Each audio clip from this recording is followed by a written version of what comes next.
Two pro-Palestinian student groups at UCLA have been suspended. Now more are under administrative review. This video from last spring's pro-Palestinian protest on campus. The suspensions came just days after members of the Students for Justice in Palestine and Graduate Students for Justice in Palestine protested outside of the Brentwood home of a UC regent. Well, the groups allegedly vandalized property and harassed the regent's family and neighbors, and even surrounded that individual's wife's car. The student group says, though, they reject those accusations.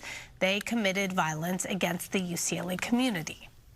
The Trump administration is investigating California's governing body for high school sports over its stance on transgender athletes. The California Interscholastic Federation says it does not comment on pending investigation, but noted it will abide by state laws allowing student athletes to participate in sports according to the gender by which they identify.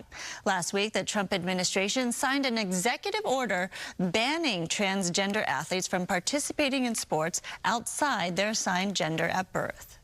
Governor Gavin Newsom says that he'll veto a bill blocking state prisons from cooperating with federal immigration authorities. That proposal, Assembly Bill 15, aims to stop prisons from holding or transferring offenders to ICE. Newsom vetoed a similar bill last year, saying current laws strike the right balance.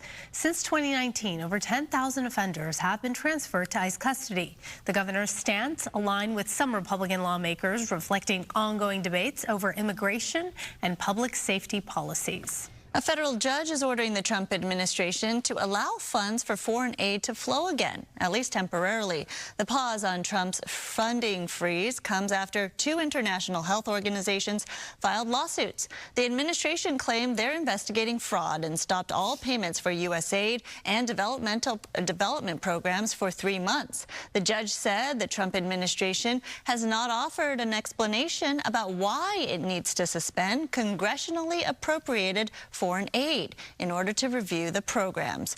Also noting the shutdown has caused sweeping damage to nonprofits and organizations. News this morning, Mexico's president says it may consider legal action against Google over the recent Gulf of Mexico name change.